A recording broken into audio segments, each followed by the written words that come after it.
This project is about finding new sources of resistance for two commercially important fungal diseases that affect lettuces.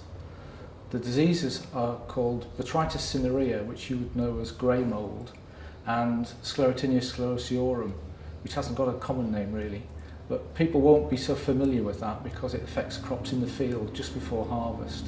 But that's very important commercially for growers. The project's important because these two diseases are very difficult to treat with chemicals, and even if chemicals were effective, they'd be quite undesirable because you'd be treating with quite a lot of chemical at the time when the crop's about to be harvested or just after harvest.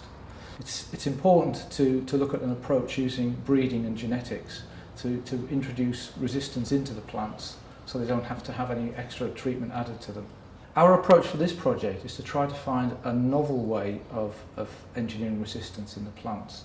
So what we're looking at are the genes that get activated when the plant responds to the pathogen. And those genes, there could be hundreds of them, but they all act as a network together. And we're looking at the hub genes, which are the controlling genes for that network. So they control the plant's response. So maybe 20 or 50 genes could be responsible for the actions of hundreds of genes. We want to look at the key members of those hub gene families and try to find them in a range of lettuce cultivars and even wild relatives so that breeders can introduce those in the best combinations and produce new varieties for the future.